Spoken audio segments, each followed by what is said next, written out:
Olá, bem-vindos ao Questão de Ordem. O meu entrevistado é ex-secretário de Agricultura, já foi vereador de Guanambi e agora deputado estadual pelo seu terceiro mandato consecutivo aqui no Parlamento Baiano. O deputado estadual Vitor Bonfim, bem-vindo ao nosso programa.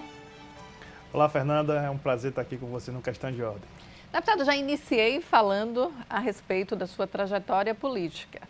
O senhor foi vereador de Guanambi, é deputado estadual pela terceira vez consecutiva, foi secretário de Agricultura muito jovem e eu ouvi nos bastidores, já vou iniciar questionando isso, porque nos bastidores muito se fala que o senhor vai ser candidato a deputado federal. É verdade, deputado? É verdade, é verdade. Terei um novo desafio em 2026. Sou pré-candidato a deputado federal. A gente entende que chegou a hora de dar este passo. É uma cobrança também das minhas bases, né? Os prefeitos que votam comigo, os vereadores, as lideranças, entendem que depois de ter sido vereador, deputado estadual, secretário de Agricultura, essa experiência que já acumulei, está na hora de ir para Brasília para poder ajudar ainda mais o estado da Bahia e ajudar o Brasil de uma forma mais efetiva, né? Participando diretamente das decisões, na aprovação das leis que influenciam a vida das pessoas, que mudam realmente a vida das pessoas, né? Deputado, o senhor falou aí dessa experiência que o senhor tem, e eu também já citei essa sua bagagem política, e o interessante é que o senhor já fez parte aqui de diversas comissões na casa, inclusive preside a Comissão de Ética aqui do Parlamento Baiano, e no período também da disputa pela presidência da casa, o nome do senhor também foi citado. Como foi que o senhor se sentiu, um legislador jovem, ter o nome cogitado para a presidência da casa? Eu fico feliz sempre, né, de ter sido lembrado pelos colegas. Isso mostra que o trabalho da gente dentro da casa vem sendo reconhecido. Os colegas entendem que nós temos a capacidade política de representar o grupo que a gente faz parte, tem a capacidade administrativa de fazer a gestão de um poder tão importante como a Assembleia Legislativa do Estado da Bahia, mas a Assembleia está muito bem representada pela nossa presidente Ivana Bastos, né, a primeira mulher na história a ocupar esse cargo, e temos também uma outra mulher, a deputada Fátima Nunes, né, minha querida amiga, colega aí de federação, ocupando a primeira vice-presidência, marcando e fazendo história à frente da Assembleia Legislativa aqui do Estado da Bahia, com duas mulheres comandando esse poder tão importante que é a Assembleia. O senhor falou aí que é deputada estadual do PT, Fátima Nunes, que é vice-presidente aqui do Parlamento, é a sua colega de federação. Aí eu vou pegar o gancho falando que o senhor preside, não é isso? Essa federação, que é a Federação Esperança, Brasil de Esperança, que é composta pelo PT, PCdoB e pelo PV, o partido o qual o senhor faz parte. Como é, deputado, presidir essa federação com posicionamentos, obviamente, ideologias parecidas, mas posicionamentos diferentes? O senhor assumiu recentemente, né? Exato. Nesse mês agora de fevereiro, com as mudanças, né, que a gente costuma fazer aqui dentro da casa de um fim de um período legislativo para o outro, né, tem sempre as mudanças nas presidências das comissões, nos lugares da mesa e também nas lideranças dos partidos ou federação, né? Para quem está em casa, para poder entender um pouquinho, né, a federação é um instituto que foi criado recentemente, em 2022, que permite que partidos políticos possam se juntar para disputar a eleição. Mas diferente do que existia lá no passado da coligação, a federação ela é para o prazo determinado, né? Antigamente a coligação você fazia ali só para o período da eleição, para aqueles 90 dias entre a convenção e a eleição. E a federação não, né? Você realiza ela obrigatoriamente no mínimo 6 meses antes da eleição e ela tem a duração de 4 anos. Ou seja, uma legislatura. Ou seja, né, você vai passar, na verdade, 2 eleições, né? No nosso caso, a gente teve a federação formada em abril de 2022, passamos pela eleição em 2022, passamos pela eleição de 2024, né, e tenho certeza que em abril do próximo ano a federação será mantida, porque esse é o entendimento que existe com os presidentes dos 3 partidos e com o nosso presidente Lula também, que ele tem o interesse de manter a federação, que foi importante para a sua eleição lá atrás, no ano de 2022. Mas respondendo aqui a sua pergunta, é um desafio sempre, né? Liderar deputados com experiência, convivência e também com ações voltadas para temas diferentes, né? A gente tem dentro da federação hoje 17 parlamentares, cada um com um olhar voltado para um tema, cada um com um olhar voltado para uma determinada região do estado que ele representa, mas graças a Deus essa missão, acho eu, tem sido cumprida com sucesso ao longo aí desses 4 meses que estou à frente da liderança da federação, contando com a ajuda do nosso líder, deputado Rosenberg Pinto, com a liderança da presidente Ivana Bastos, né, que voltou a fazer a reunião de líderes com mais constância. A gente já tem se reunido todo mês para poder conversar, dialogar sobre os andamentos dos projetos de lei, dos temas realmente que estão na pauta da casa e também capitaneado pelos dois, tanto pela presidente Ivana como pelo líder da maioria, o deputado Rosenberg Pinto. Já tivemos um diálogo muito produtivo com o governador Jerônimo Rodrigues, agora no início desse mês de maio, levando as demandas dos deputados, levando o nosso olhar, a nossa opinião sobre os acontecimentos aqui no estado da Bahia. Deputado, a gente falando aí a respeito de federação, eu vi um burburinho na imprensa que nacionalmente estavam querendo acabar com a federação que é formada pelo PT, PCdoB e PV. É verdade, deputado, isso? Olha, como eu lhe disse na resposta anterior, há o compromisso da manutenção da federação para a eleição de 2026, esse acordo dos presidentes dos 3 partidos, né, e obviamente a chancela do presidente Lula para a manutenção dessa federação. Ao contrário, o que está sendo discutido é a forma de ampliar. O que ocorreu? No Brasil, a gente tem mais de 5 mil municípios.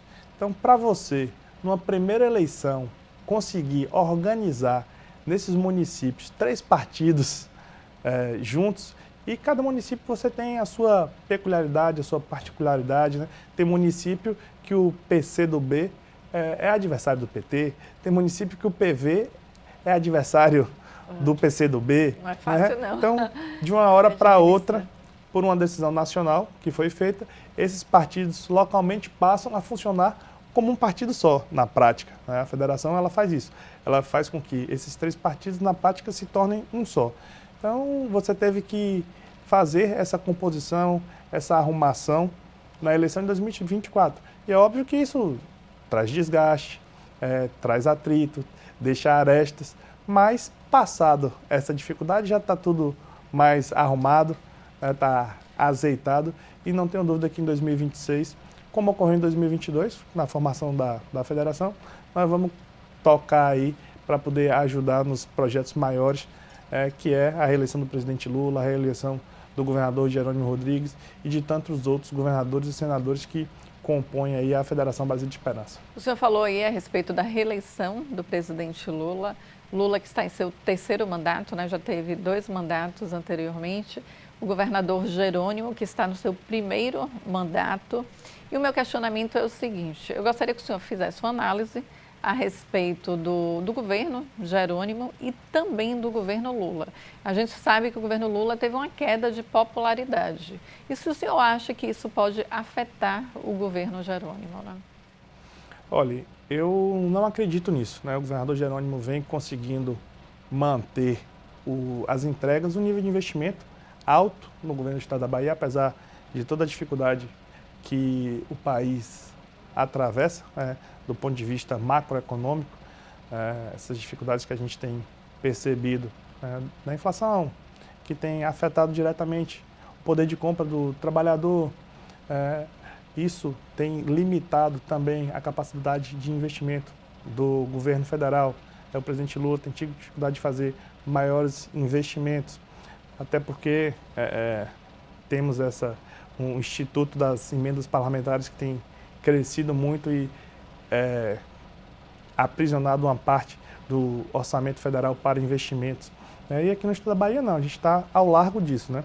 Governador, só para poder citar aqui alguns números, né? Assim, a gente vem de um nível de investimento fortíssimo. No último ano do governador Rui Costa, nós fechamos o ano de 2022 com mais de 10 bilhões de investimentos, né? Ou seja, o governador praticamente dobrou o nível de investimento que vinha fazendo. Até 2021, a média do estado era entre 4,5 e 5 bilhões, variando ali um pouquinho ano a ano, né? Mas mantendo essa média histórica sempre em segundo lugar, atrás do estado de São Paulo, que tem um orçamento. O orçamento é o dinheiro que o estado possui, 5 vezes maior que o estado da Bahia. A gente era o segundo lugar à frente de estados como Rio de Janeiro, Minas Gerais, que são estados que têm também um orçamento muito maior que o estado da Bahia. E a partir de 2023, quando começa o governo de Jerônimo Rodrigues, o investimento vem se mantendo num nível também muito alto, acima dos 8 bi.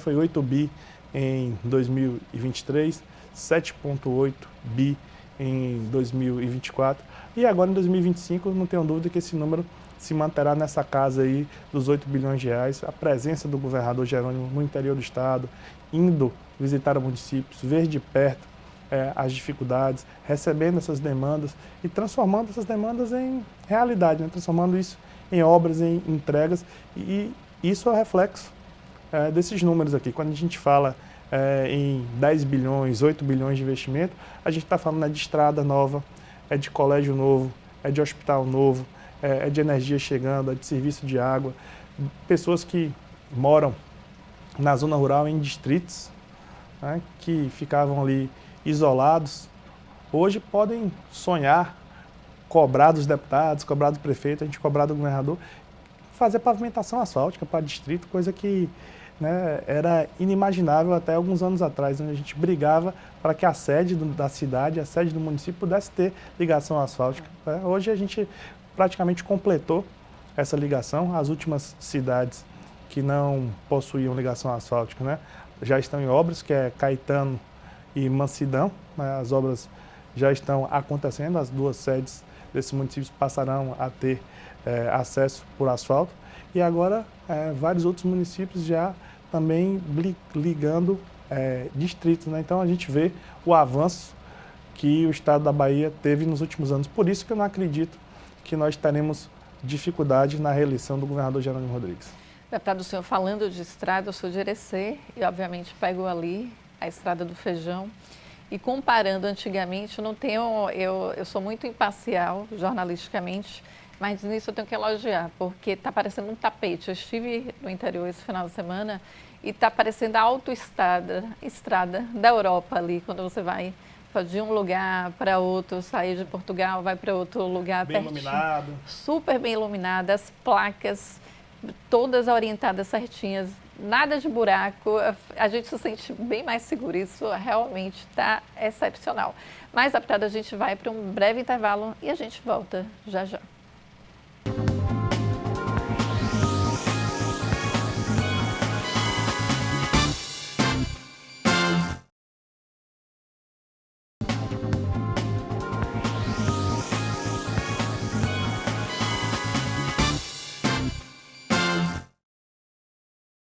Voltamos com o deputado estadual Vitor Bonfim.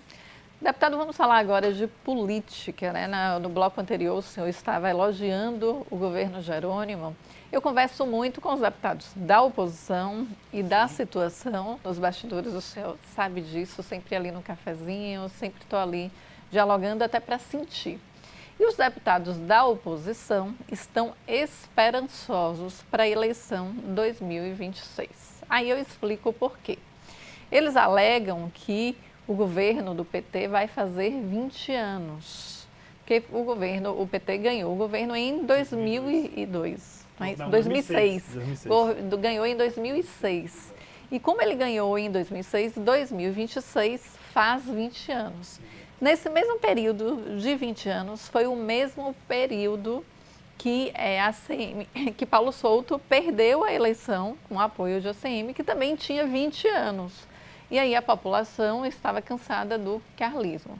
Segundo os deputados oposicionistas, há essa esperança de um desgaste de 20 anos e eles vão entrar com isso, né, já na campanha. Na realidade, eles já estão, porque eles já estão disseminando essa informação que há desgaste, que vai tentar pegar o governo, né? Tomar o governo de volta de 20 anos atrás. Agora, qual a opinião do senhor a respeito disso, deputado? Olha, os deputados da oposição estão no papel dele, né? De criticar, de apontar os defeitos que eles entendem que existem em relação ao governo e vender para os seus aliados a perspectiva de poder, né? O exercício da política se dá assim, ou você tem um poder, ou você tem a expectativa de poder, né? Quando você vai para uma eleição sem essas duas coisas, você já entra derrotado na eleição. Então, o que os deputados da oposição tentam fazer é vender essa esperança e essa perspectiva de poder para 2026. Mas eu discordo, né, da análise política deles. Primeiro, porque diferente do que ocorria no passado, nós temos a renovação de nomes e de quadros, né? Primeiro foi o governador Jacques Wagner, depois o governador Rui Costa e agora o governador Jerônimo Rodrigues, que vem com menos idade, mais vontade, mais gás, mais determinação, apesar de ter uma experiência dentro da máquina, de ter sido secretário de Estado por 2 oportunidades, ter trabalhado no Ministério em Brasília, mas vem com esse olhar um pouco diferente, uma presença mais constante no interior do Estado, um Estado com um momento econômico bom, com a força de conseguir fazer investimentos, de assinar convênio com as prefeituras, de fazer obras importantes para a cidade. E assim, não vejo um esgotamento desse grupo político junto à população. A população, ao contrário, a população reconhece os avanços que nós tivemos, né? Como a gente estava falando aqui anteriormente. Os avanços que a gente teve em estrada, o avanço que a gente teve na saúde do Estado, um número. Vou pegar aqui o seu município, Fernando, Irecê. Em Irecê a gente tem policlínica, a gente tem hospital novo, tem estrada, né? Tem adutora, tem investimento lá no Baixio que finalmente saiu do papel e está tendo e movimentando muito a economia da região com a irrigação. Apesar da gente ter enfrentado um período difícil de seca lá, mas quem faz a irrigação consegue ficar livre desse problema da seca na região do semiárido. Está produzindo, está gerando emprego, está gerando renda. A cidade e aquela macro-região ali tem crescido bastante economicamente a olhos vistos, né? Você passa por lá, você consegue perceber o desenvolvimento econômico. Então, é a segunda cidade que mais cresce na Bahia, perdendo só para Luiz Eduardo Magalhães, imagina. Puxando a sardinha aí para a brasa dela, barrista. Mas, assim, eu não consigo perceber na população esse esgotamento, né? De dizer e de querer colocar fim nesse ciclo político que a gente iniciou lá atrás, em 2006, com o hoje senador, o então governador Jacques Wagner. E períodos políticos longevos, nós temos exemplos, outros no Brasil que duraram até mais, né? O PSDB em São Paulo ganha o governo em 94 com Mário Covas, né? E só deixa de ter um governador do PSDB em São Paulo agora em 2022, né? Com a vitória do governador Tarcísio de Freitas. Então, lá em São Paulo, por exemplo, foram 28 anos de governo do PSDB, né? Então, nós temos exemplos aí, e São Paulo é um exemplo disso, de um período que o ciclo político chegou a 28 anos. É verdade, entendi. Gostei da sua análise, viu? Falando em análise, deputado, eu quero saber a respeito de outra análise política. O senhor que é presidente, né, da Federação Esperança Brasil, Brasil de Esperança, presidente da Federação Brasil de Esperança. E aí eu quero saber a respeito dos partidos menores, como eles se sentem.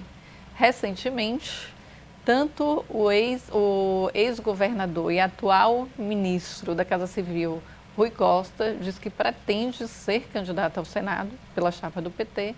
O ex-governador e senador Jacques Wagner pretende disputar a reeleição ao Senado e o governador Jerônimo Rodrigues disputará a reeleição ao governo do Estado.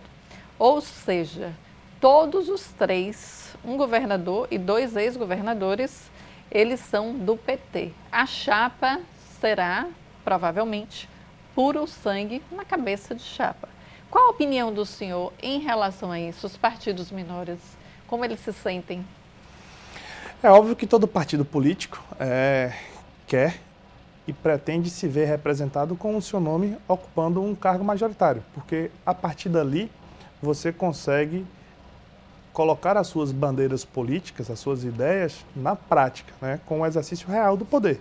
A partir do momento que você tem um governador do PV, por mais que faça parte do programa de governo do atual gestor, bandeiras que nós defendemos, a visão dele não é igual a de um filiado ao partido, né? Não é igual de um filiado ao PSB, ao PCdoB. Cada um tem as suas peculiaridades, como eu disse anteriormente. Então é óbvio que a gente gosta, deseja e anseia de ter a possibilidade de ter o nome do nosso partido na chapa majoritária. Mas infelizmente as circunstâncias políticas elas se sobrepõem aos desejos pessoais e partidários. É uma coisa natural que os ex-governadores sejam lembrados para compor a chapa em 2026. Até porque todos eles encerraram seus mandatos muito bem, né? O ex-governador Rui Costa encerrou seu mandato em 2022 com um grande prestígio popular, com um grande prestígio junto aos prefeitos e ex-prefeitas, das lideranças políticas, né?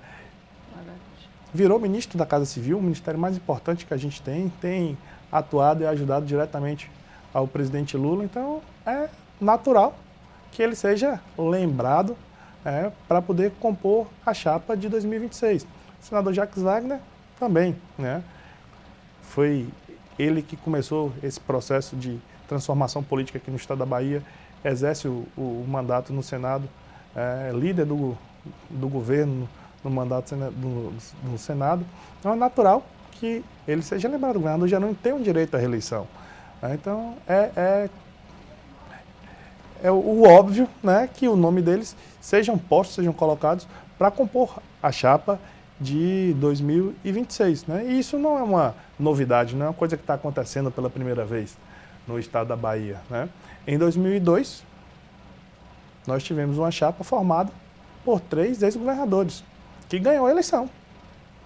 Né? Foi uma chapa composta pelo então senador Paulo Souto, candidato ao governo, pelo ex-governador que tinha acabado de renunciar ao governo, César Borges, para disputar o Senado, e pelo ex-governador e senador Antônio Carlos Magalhães, que também era candidato ao Senado. Né? E foram os 3 vitoriosos, os 3 do mesmo partido à época, os 3 do PFL. Ao contrário, até o vice lá na época era do PFL também, que era o ex-deputado federal e que virou o vice-governador, era o Tinoco. Então, assim, é um processo que, se você for pegar em outros estados do país, você vai ver que o governador, o ex-governador, ele é sempre lembrado para compor um Senado. Né, mas o senhor acha que isso não enfraquece o grupo? O senhor acha que o grupo não causa insatisfação? O grupo político tem mostrado ao longo dos anos maturidade e unidade. Né? Relembro aqui em 2018, quando a então senadora Lídice da Mata não é candidata à reeleição, para fazer uma composição política e permitir que o deputado e presidente da Assembleia à época, Ângelo Coronel, pudesse ser o candidato ao Senado, apoiado por esse grupo político. Não houve rompimento, né?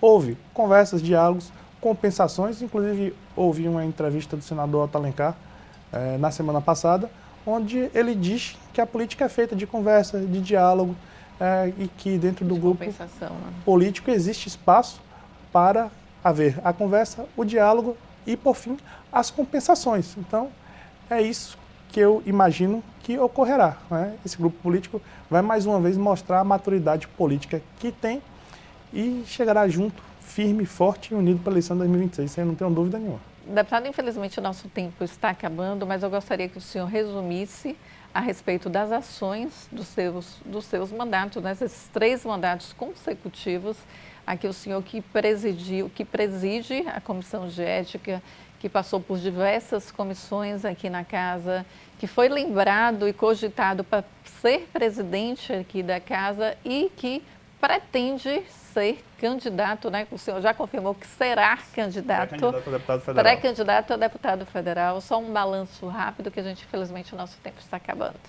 Eu acho que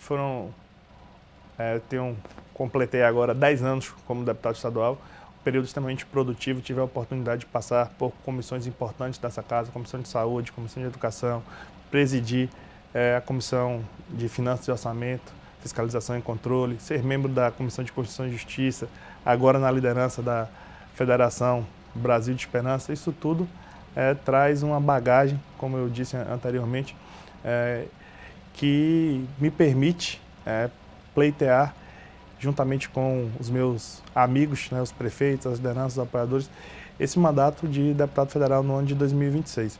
E entendo que meu ciclo aqui na Assembleia está cumprido. Fiz um bom trabalho, honrei o voto dos baianos e das baianas que me deram a oportunidade de estar aqui representando a cada um deles todo dia, sempre presente nas comissões, sempre presente no plenário, buscando melhorar as propostas, sendo relator de diversas matérias importantes que chegaram aqui, tanto do Executivo, como do Poder Judiciário, do Ministério Público, né? Tive sempre a oportunidade de ser relator das matérias importantes que mudaram realmente a vida das pessoas. A imprensa, inclusive, brinca aí, né? Fala, Vitor Bonfim é o relator maior, é sempre o relator, tá?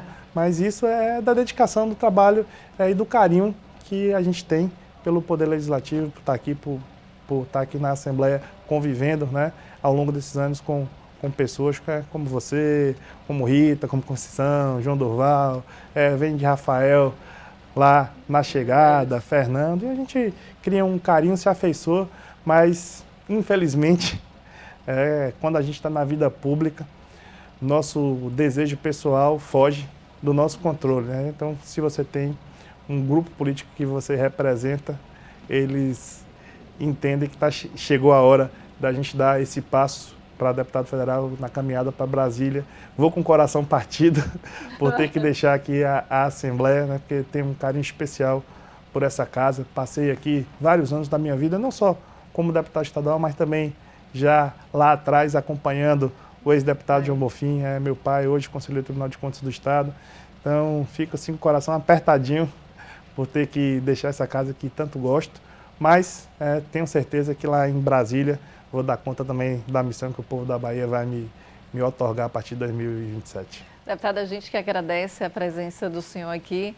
Fico muito feliz em ter compartilhado, né, durante esses 3 mandatos consecutivos, vendo a sua história. Para mim foi uma honra, até porque eu também vi a história do seu pai, o ex-deputado João Bonfim, né, que é do Tribunal de Contas do Estado, conselheiro do Tribunal de Contas do Estado. Então, como o senhor disse aí, o senhor honrou os seus votos e honra também o seu pai, né? Que eu tenho certeza que tem orgulho de vê-lo aqui no Parlamento baiano e também futuramente na Câmara Federal entre os 513 legisladores de todo o Brasil representando a Bahia. Obrigada, deputado. Obrigado, Nanda. A gente espera você. Até o próximo programa.